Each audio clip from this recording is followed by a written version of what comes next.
we come down then to taxable income. So at this point, we have, if you want to look at your, this part, page 3, I guess, of your handout, you can see the tax tables for 2017. And so the first thing we need to do is decide who we are, whether we're filing as a single person, whether we're filing as a head of household, married filing jointly, or married filing separately. So I'm going to ask a question about that. So single, your tax status is determined as of who you are, what you are, at the end of the calendar year. So just before the ball falls on Times Square, if you're single at that moment, then you're single for the entire year and you file as a single individual. All right? What is this head of household status? Well, it is let me pass on head of household, go to marrieds for a minute. Obviously, if you're married, you have an option. You can file married, a joint return.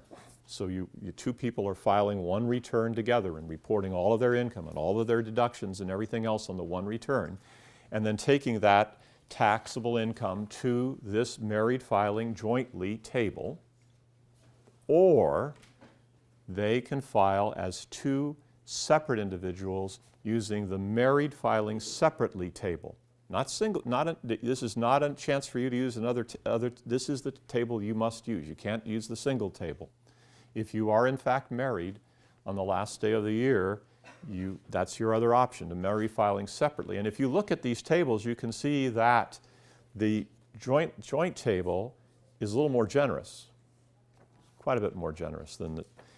But then again, if you pooled income, right? If you pooled your income together, you'd expect to have such lower rates. When would you ever file married filing separately? You would file then if, for example, you want to keep your finances totally separate from your spouse. Perhaps you're in the unfortunate situation of your marriage about to end. This is a place for that to be done. Another time that married filing separate works well is if one of you has very, very large medical expenses and the other doesn't, or large miscellaneous expenses and the other doesn't. Why? Because the AGI exclusion is going to be less, and so that might pop up your deductions enough to save you money in that particular situation. A couple of other little things here. If you are married and become widowed and have dependent children, the IRS mercifully gives you the married table, which is lower than the single table, for that year and 2 years past that. And lastly, the head of household table. Head of household just simply is a place where if you want to be a head of household, then there must be someone in your home that you're maintaining the home for, but not claiming them as a dependent. You do not have to claim them as a dependent.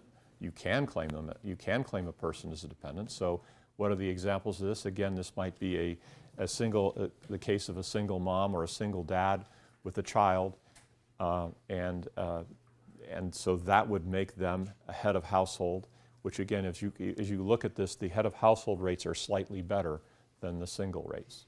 So that gives you a little bit on the choice. So most of you are going to be either single or you're going to file married filing jointly. And you then come up with a gross tax.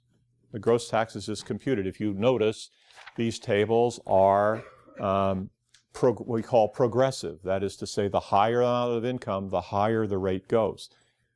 So a tax-saving tip for you is to try your best, as you can, to eliminate or smooth out the spikes in your income over time. You have a very, very high income year, you're going to be hit into a very, very high bracket. So if there are ways that you can push some of that high income into the next year, either by by timing, bringing some deductions to bear, whatever there is to do, try to do that in order to save yourself taxes year by year.